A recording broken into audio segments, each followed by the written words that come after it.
Just ahead on Black Issues Forum, prison reform, mental health, two issues that can't be separated and neither can be ignored. We take a closer look at the struggles, the stigma, and the hope for real change. It's a conversation that's not just about justice, but about humanity. Coming up next, stay with us. Quality public television is made possible through the financial contributions of viewers like you, who invite you to join them in supporting PBS NC.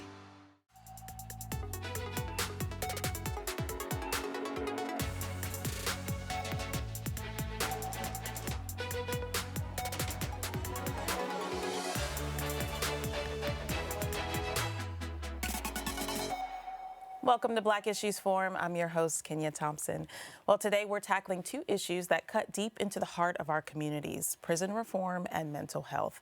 From the high rates of incarceration to the silent battles with trauma, families and individuals are carrying heavy burdens that often go unseen. Joining me today are two people who live this work daily. Kerwin Pittman, he's a social justice activist, and Consuela Chapman, a trauma therapist. Together, they co-host Choice FM's Sunday Visitation, where they bring both lived experience and professional insights to the table and talk about the challenges and possibilities for healing and change. Welcome to the show. Thank you for having us. I'm so glad to have you both here. Consuela, I want to start with you. Sunday Visitation. Let's talk about what it is and how it started and how we got here. Okay. Well, Sunday Visitation is a show that actually Choice FM produced about 3 years ago. Okay. And I got connected with Choice FM with my business, Choices and Wellness. I did some advertising, and the general manager, Chuck, was like, we're thinking about bringing back a show, and we think you might be a good fit for it.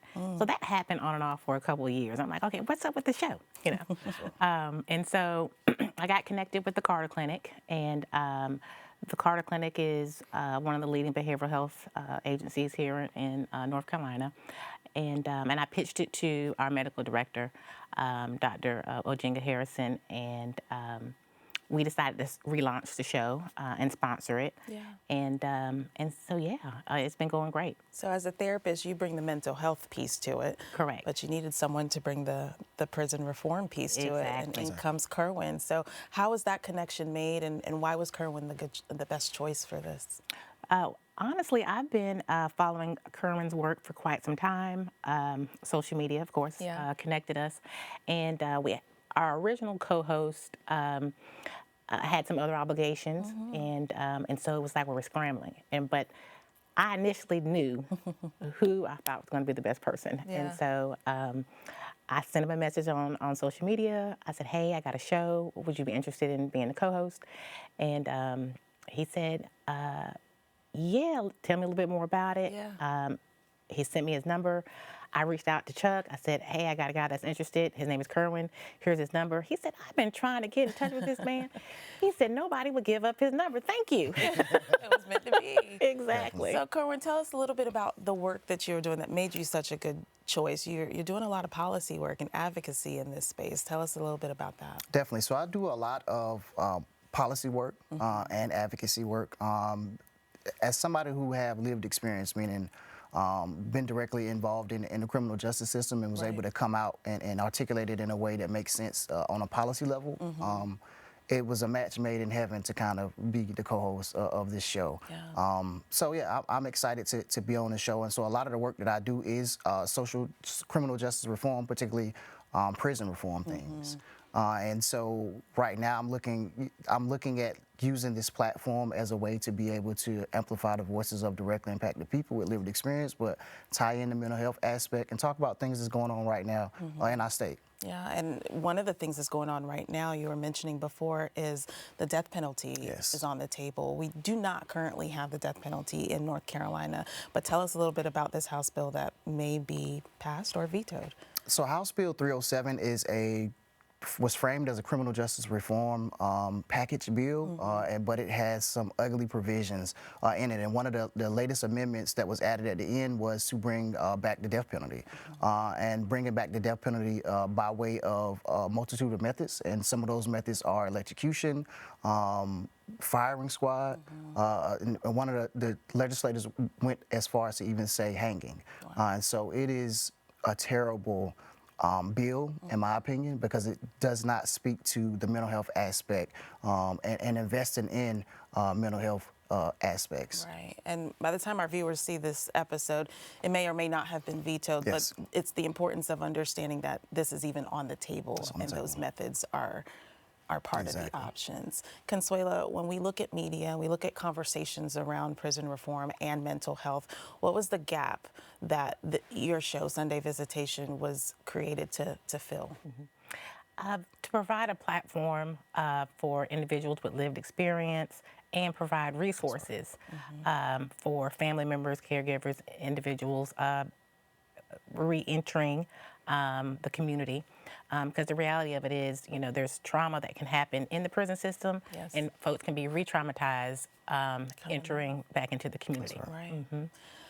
So when we talk about mental health on both sides, right, on the person re-entering community and family, how do we approach that? And Kerwin, I'll start with you from re-entering side. What are some of the priorities when it comes to mental health that are not addressed for those that are re-entering into society? So some of the things that are not addressed is post-incarceration syndrome. And so our latest show, we spoke about post-incarceration syndrome. And a lot of people confuse it with PTSD. And so it has symptoms similar to PTSD. Okay. But these are a barrage of different symptoms that ultimately lead individuals back into the carceral system because they may feel like they don't belong. It leads to depression. It leads to isolation. And so the list goes on. And so addressing post-incarceration syndrome, but investing in different things that will be able to help these individuals when they come home, I believe is extremely important to combat them from not going back in and address the mental health issue at the same time. Yeah, now let's talk about the balance with the families. It may be triggering for them to have that person come back home. I don't know. They may be worried or concerned. What are some of those mental health or traumatic triggers that might happen upon reentry for the families? Well, some of the things that we even talked about on the show is the way the family member may perceive or respond to that loved one. And it could be tone and pitch. It could be a variety of different things. Yeah. And a lot of times it's the anxiety, and anxiety can appear as being irritable and agitated. Right. But for that family member, it on the other end of receiving it may seem like it's aggressiveness, and of course that can cause conflict within the home. And we also have these preconceived ideas or understandings of what they may have gone through, right? Maybe this person's changed, perhaps. We like you said, it may feel aggressive or whatever the case may be, but it's not. It's just a way of dealing. Do either of you know, while there are organizations doing work on the outside, is there work being done on the inside to prepare before coming out so that they can learn to identify the emotions, learn how to manage the triggers and the traumas? I don't know if either of you have insight to that, Kerwin. So it is a minimum amount of work that's being done on the inside, and I think now it's being a heavy lens put on pre-release and investing in individuals before they actually do come home. And what that looks like is providing them different educational opportunities, providing them a multitude of different things that they may need to be successful. So it is that conversation is starting to happen, though it's not happening quick enough. But we do have people in position of power like the Secretary of DAC, Secretary Dismutz, who is a champion for reentry and pre-release and preparing individuals. So I'm excited the direction it's taken. And DAC is Division of Corrections? Department of Adult Corrections. Department of Adult Corrections. Okay, all right. I just wanted to clarify that for viewers. That's right. When we think about how communities treat those that are reentering, how can we better prepare our communities to understand what's at stake for those that are reentering into community? I think normalizing conversations, there's still stigma and shame when it comes to an individual who has been involved in the criminal justice system, and there's still stigma and shame when it comes to mental health. And that's because a lot of times people keep stuff silent, and silence feeds shame. Silence feeds shame. Silence feeds shame. Did you want to add anything to that? No, some of the most urgent needs, as Consuela talk about, is definitely is to speak about it. You know, you have to address the elephant in the room, and a lot of the times individuals coming home have a lot of residue from incarceration mentally. And a lot of baggage, and so addressing is the first step, but then actually helping these individuals get, you know, some type of care and walking them through that process is the second step. Yeah, so I hear creating a safe space for them, Correct. right? Even in the household, friends, communities, you know, having that space. Kerwin, what do you see as the most urgent issues right now in prison reform? In prison reform, a lot of individuals have long sentences. And so we see a aging population of individuals inside of the carceral system, which ultimately costs taxpayer a lot of money, and ultimately they're not receiving the care that they need, the proper care inside of those institutions. And so addressing those needs and kind of getting those individuals out of the carceral system, because to be frank, they're kind of an older population of people. Investing more in the reentry aspect of people coming home. It's not a big push for investment in reentry, but it is definitely needed because ultimately it leads to true public safety. And public safety isn't, you know, lock them up and throw away the key. And because 90% of the people who get locked up, they come back out. Right? They're coming home one day. So investing in reentry. And we see that they go back in because there's no support. Exactly. There's no support. And so I didn't think about that. People with longer sentences come out at a significant age sometimes. How do you deal with someone like that who has seen the world change? You know, they went in one way and the world is completely different. What impact does that have on their mental? It has a significant impact because honestly, a lot of times, cognitively, emotionally, maturity-wise, some people are kind of stuck in that same place that they were when they got locked up. Almost kind of like the substance abusers. You know, that unless you have an excellent support system that is keeping you connected with the outside, so that doesn't seem as foreign when you are released, because it could be a shock. It can be a shock, especially with technology and the way AI is taking over and rapidly changing our society, even for us. So I can only imagine someone who has not had consistent contact with that change, they don't know how to thrive. They don't know. I don't know. It almost feels like I should go back in. I'm more comfortable back in. And some people do that. Yeah. Wow. Consuela, how does incarceration itself create new layers of trauma, right? We've got people who probably got in there because of trauma. So now we're adding more trauma in the system. How have we seen incarceration play that role of adding new trauma? It's an additional layer, from fights to, you know, sometimes it's sexual assault in the prison system. Sometimes it's verbal or emotional, coming from individuals in leadership, correctional officers, and what happens is when that person is released, it causes trust issues. You know, a protective self is developed inside, and once you release, it's almost kind of like you can't connect emotionally with your loved ones, right? Because you still have that protective self up. And it ends up pushing people away. It ends up causing isolation. And as a way of coping, sometimes they revert to maladaptive coping mechanisms, alcohol, drugs, and which leads to making poor decisions. That aids into the recidivism. Right. So when it comes to Sunday Visitation, what are some topics that you want to ensure that people hear you guys talk about? And what is your listenership? What does that look like? Who are we targeting? So we're targeting individuals that are currently incarcerated, post-incarceration, family members, caregivers, loved ones. We want to be a resource and a safe space for individuals to feel seen, heard, and validated. We actually have guests come on the show and talk about their experience. And Kerwin has been great in having us connected with some excellent guests. We actually had a gentleman who did 29 years. Did 29 years. Wow. And so what was his experience that he brought to the conversation? So he brought the perspective of talking about post-incarceration syndrome and kind of how his reentry has been after doing 29 years.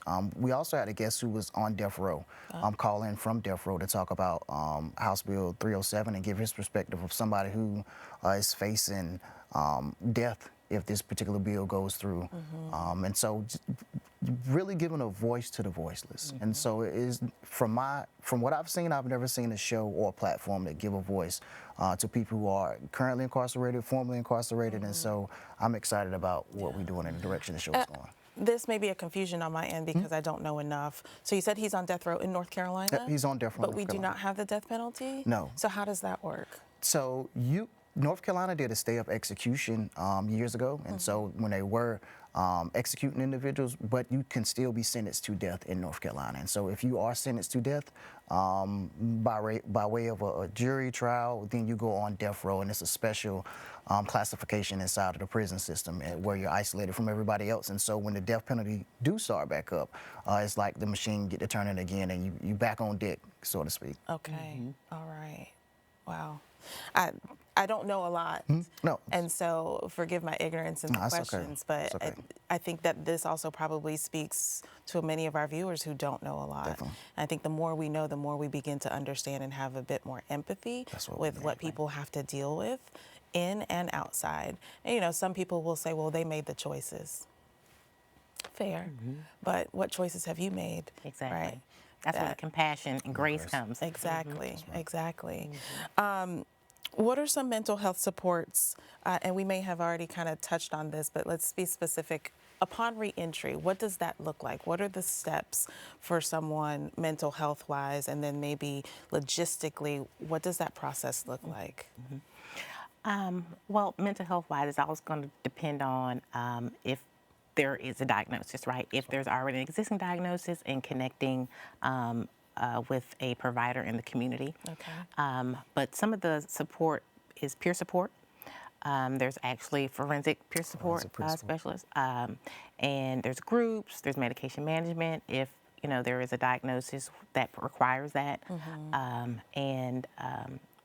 There's a variety of different supports depending on the individual's needs. Yeah. And so logistically, someone gets out. What are they connected with to make sure that they're not sleeping on the street that night, that they have food to eat, that they've got clothes on their backs? What is that process? So that process looks like connecting with an organization that's going to be able to help them and guide them in a way that makes sense. And so I started a nonprofit recidivism reduction educational program services, REPS for short, that help individuals transition back into society, because when I had to come home and transition, though I had family support, some of the pieces weren't there for me, but a lot of my friends, they didn't have that support. And so what that looks like is helping somebody get an ID when they come home, a birth certificate, a social security card, helping them get Medicaid, finding them employment if they're eligible, getting them, you know, job readiness, preparing them. Most importantly, housing is extremely important. You have a lack of housing in North Carolina, particularly when you have, you know, the collateral consequences of having a criminal background. It's hard to get housing. And so helping these individuals identify housing and find housing is extremely important. And so this is why the in-reach is extremely important. So when they come home, you have the outreach portion already down to a science form and know their needs. Remind me, I've seen a lot of work that you're doing, but were you building housing too? So housing is one of the models that we're going to focus on, and soon I'll have a pretty big announcement regarding that. All right, I don't want to spoil it. I'm not going to spoil it. Yeah, the Carter Clinic is entering in the housing area as well, because we see the connection with mental health and the lack of housing, especially with individuals in substance abuse recovery between ages of like 18 and 25. SAMHSA has actually granted, I think, $45 million to support recovery housing for those individuals with opiate use disorder. Extremely important. Very, very important. What do you want viewers to walk away with? You know, somebody may be watching like, okay, I have this knowledge now, but what can I do about it? What can we do about it, if anything? This is a fight that impacts us all. Recidivism reduction and reentry and prison reform is something that's going to touch you regardless whether you see it or not. And you're going to know somebody, or somebody's going to know somebody that know you who may be going through these different consequences. And so getting involved in this fight, whether it's advocacy, whether it's, educating yourself on what's going on and what's needed, and just getting involved in the fight somehow. Because, it's majority of the people who are incarcerated are coming home. And we can't have true public safety by just locking people up. You have to provide and invest in making their lives better, and that looks like investing in people. Well said. And when we think about communities that include our children, schools, churches, how do we navigate the conversation with children, and then how do teachers help in that process of reentry, knowing that a parent's coming back home? How do churches support? What are some ways that we can give advice there, mental health wise? Right. Again, normalizing that these individuals are going through a transitional period, and there takes time to adjust. Yeah. Right. They may be anxious. They may get depressed. One of the things that came up on our show was guilt, post-release guilt.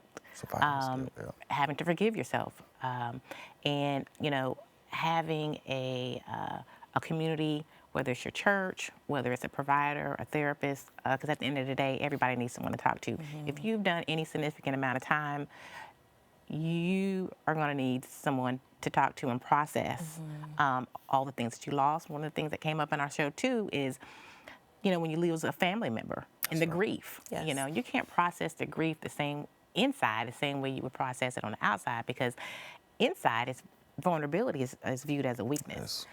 So having community support that allows you to be vulnerable, be authentic, listen, give you compassion, grace, is going to be essential in helping that transition. Be more effective. What are plans for Sunday Visitation going forward? Are you in community right now, or is it conversations in studio? And are there any plans to bring community into the fold? Yeah, so right now we're in studio. That's right, in studio. But ironically, that came up in one of our previous sessions about bringing it in community. I know Kerwin has a expungement clinic coming up. And we have plans on hosting one of the expungement clinics. So what's an expungement clinic? Go ahead, Kerwin. So for those who may have a record and may be eligible to get these charges off of their record, and not face the collateral consequences of having this charge on their record, we take them through the process of connecting them with lawyers, making sure they're eligible for the expungement, and then the lawyer will file it with the courts to get that charge off of their record. And so then the collateral consequences is no longer tethered to their record, and they'll be able to get housing, a job, X, Y, and Z. That's so great. yeah, that's what we're doing. Excellent program. Yeah. And one of the things I also want to mention too, and you may have seen it, there are reentry simulations that the state has been hosting. I think that's an excellent way for members of the community to at least get a hint of what it's like. So this is to for kind of garner more empathy. So this is for members of the community to pretty much walk in their shoes. Oh, okay. And where can they find that? Or is that information on the show's website? So the information to reentry simulations, a good portion of the time, the Department of Adult Correction will host them in different places. If you tap into your local LRC, local reentry councils, a lot of the times the local reentry councils across the state or maybe in your area will be able to host them sometimes. And so just looking out there and looking at it for those who are in the reentry space and advocates. Nice. Or on the MCO's calendar. The MCOs. Via Alliance, Trillium. You can find them on there too. Okay. And folks can listen to your show after the fact. Can they go on the website, listen to past episodes, get caught up on all the content? Correct. Yeah. And what's that website? That's a good question. Okay. I think it's www.choicefm.com. Yep, Nice. that's it. Nice. And so just real quick, what are you hearing back from listeners as far as feedback? Are they excited about the conversations, grateful for them? They love it. Oh, yeah. They love it. I heard from some guys in prison who actually heard this. Some guys reached out to me from prison who actually heard this show while in prison and say, man, the guys in here love it. And so it's awesome. And so to be a voice for the voiceless and give them a platform and speak for them, it gives hope. And more than anything, like we said before, it's building that empathy. That's right. Yes. And letting them know they're seen, they're heard, and understood. That's right. Because they're human too. They're human too. Exactly. Kerwin Pittman, Consuela Chapman, thank you so much. I appreciate you both. Thank you for having us. And I thank you for watching. If you want more content like this, we invite you to engage with us on Instagram using the hashtag Black Issues Forum. You can also find our full episodes on pbsnc.org/Black Issues Forum and on the PBS video app. I'm Kenia Thompson. I'll see you next time.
Quality public television is made possible through the financial contributions of viewers like you, who invite you to join them in supporting PBS NC.